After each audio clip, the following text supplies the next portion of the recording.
आमच्यामध्ये एजंट नाही, बिचौलिया नाही, मध्ये पैसे कापायला घ्यायला कोणी माणूस नाही, डायरेक्ट थेट आम्ही पैसे देतो। मला आठवत आहे की राजीव गांधी म्हणाले होते केंद्रातून 1 रुपया आला तर ते 15 पैसे जातात लोकांपर्यंत, 85 पैसे मध्ये गडप होतात। आमच्या इथून गेलेला पूर्ण रुपया बंदा तो त्यांच्या खात्यात जमा होतो। कुठल्या बँकेने जर अशा प्रकारचे हे लाडक्या बहिणीच्या खात्यातले पैसे कापले तर त्यांच्यावर कारवाई होईल। त्यांच्यावर जी काही कायदेशीर फौजदारी सगळी कारवाई आम्ही करणार। जवळपास 2 कोटी लाडक्या बहिणींनी अर्ज केले, 1,59,00,000 माझ्या बहिणींच्या खात्यात पैसे गेले थेट।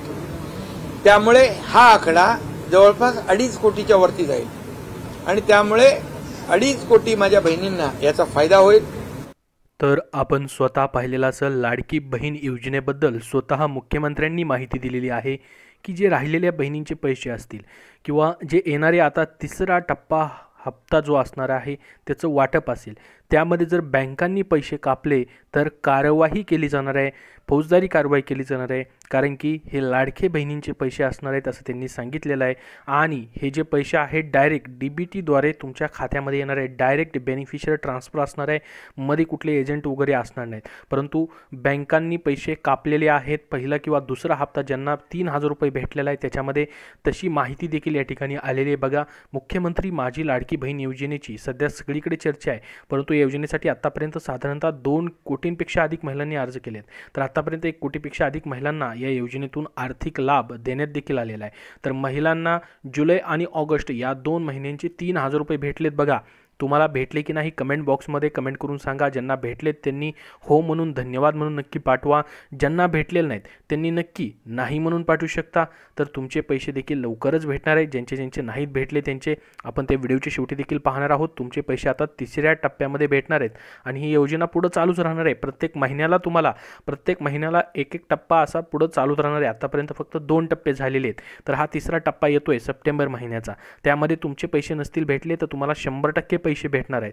तर बघा, आता तरी अनेक महिलांना पैसे मिळाले नाहीत। बरं ठीक आहे, या ठिकाणी म्हटलंही आहे बघा की योजनेचा लाभ भेटलेला आहे, बऱ्याच महिलांना 3,000 रुपये भेटलेले तर काही महिलांना पैसे मिळाले नाहीत।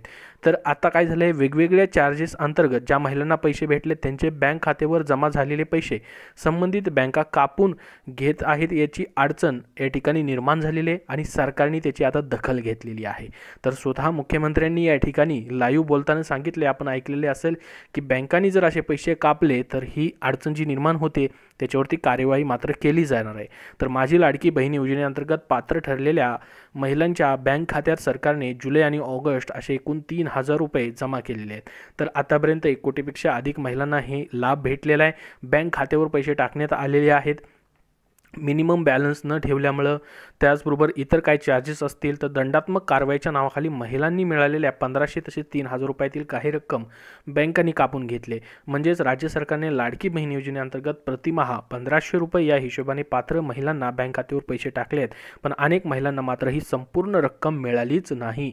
हा देखील या ठिकाणी प्रॉब्लेम झालेला आहे। तर राज्य सरकारनं याची दखल घेतलेली आहे, स्वतः मुख्यमंत्र्यांनी याची दखल घेतलेली आहे आणि महत्त्वाचं म्हणजे महिला व बालविकास विभागाने देखील बँकांना याबाबत सूचना दिलेल्या आहेत। तर आता बघा, ज्यांना 4,500 रुपये भेटणार आहेत जुलै, ऑगस्ट आणि सप्टेंबरचे, आणि ज्यांना आता पुढं ही रक्कम येतच राहणार आहे 1,500 रुपये, तर त्यांच्यासाठी या ठिकाणी ही तातडीची सूचना आहे की तुमचं DBT खातं ज्या अकाउंटला लिंक आहे ते अकाउंट देखील तुम्ही चेक करा, DBT कुठल्या अकाउंटला लिंक आहे। आता तुमची तिसरा टप्पा येणार आहे, त्यामध्ये पैसे तुम्हाला भेटणार आहेत, तर कुठल्या खात्याला बाबा DBT लिंक आहे। जर एखादं बँक खातं जुनं असेल त्याला लिंक असेल आणि ते बँक खातं जर या ठिकाणी खूप जुनं आहे, बंद पडलेलं आहे, त्याला काही चार्जेस वगैरे लागले तर बँका ते काय करतायत, पैसे आले की लगेच कट होत आहेत। बँकांना सूचना तर दिलेल्या आहेत राज्य सरकारनं, परंतु कट होत आहेत। तर तुम्ही देखील अगोदर एकदा चेक करून घ्या की नेमकं तुमचं अकाउंट DBTला कोणचं लिंक आहे। जर त्या ठिकाणी जुनं अकाउंट लिंक असेल बंद पडलेलं तर चेंज करून घ्या, DBT चेंज करा, नवीन बँक खातं द्या, नवीन बँक खात्यामध्ये जाऊन DBT फॉर्म तुम्ही या ठिकाणी द्या आणि त्या ठिकाणाहून तुमचं अकाउंट देखील तुम्ही चेंज करून घेऊ शकतात. हे महत्त्वाचं काम देखील तुम्हाला करायचं आहे, कारण की तुमचे पैसे 100% या ठिकाणी भेटणार आहेत. पुढची प्रोसेस तुमची चालू झालेली आहे. 14 तारखेला आपल्याला माहीत असेल कार्यक्रम होणार आहे या ठिकाणी सोलापूरला. त्याच्या अगोदर 14 तारखेच्या अगोदरही पैसे येऊ शकतात किंवा 19 सप्टेंबरपर्यंत देखील तुम्हाला कधीही पैसे जे आहेत त्या ठिकाणी तिसऱ्या टप्प्याचे भेटणार आहेत. तर जो मंत्रिमंडळ निर्णय झाला आहे त्याच्यामध्ये देखील आपल्याला माहीत असेल 30 सप्टेंबरपर्यंत अजून अर्ज करण्यासाठी मुदतवाढ दिलेली आहे आणि नवीन GR नुसार आता ऑनलाईन अर्ज करता येणार नाहीत, तर अंगणवाडी सेविकांकडेच फक्त तुम्हाला ऑफलाईन पद्धतीने अर्ज करता येणार आहे.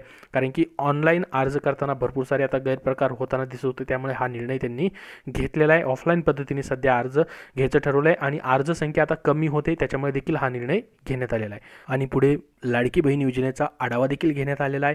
या योजनेअंतर्गत आतापर्यंत बघा जुलै आणि ऑगस्टचे असे 2 टप्प्यामध्ये 1,59,00,000 भगिनींना पैसे देण्यात आलेले 4,787 कोटी रुपये या ठिकाणी लाभ वाटप करण्यात आलेला आहे. आणि पुढं याचं लक्ष जे आहे 2.50 कोटीपर्यंत या ठिकाणी बहिणींना हा लाभ दिला जाणार आहे. म्हणजेच राहिलेल्या बहिणींचे पैसे देखील लवकरच आता तुमचे जमा होतील, कारण की 2.5 कोटीपर्यंत हा टप्पा गाठायचा. आतापर्यंत फक्त 1,59,00,000पर्यंत झालेले, तर अजून 1 कोटी बहिणींना जवळपास या ठिकाणी हा लाभ दिला जाणार आहे. पुढे हा टप्पा देखील अजून वाढू शकतो. तर तिसऱ्या टप्प्यामध्ये राहिलेल्या बहिणींचे पैसे भेटणार आहेत. याबद्दल अजून जसं अपडेट येईल तसं तुम्हाला वेळोवेळी शेअर केले जाईल. या व्हिडिओमध्ये एवढीच महत्त्वाची माहिती होती.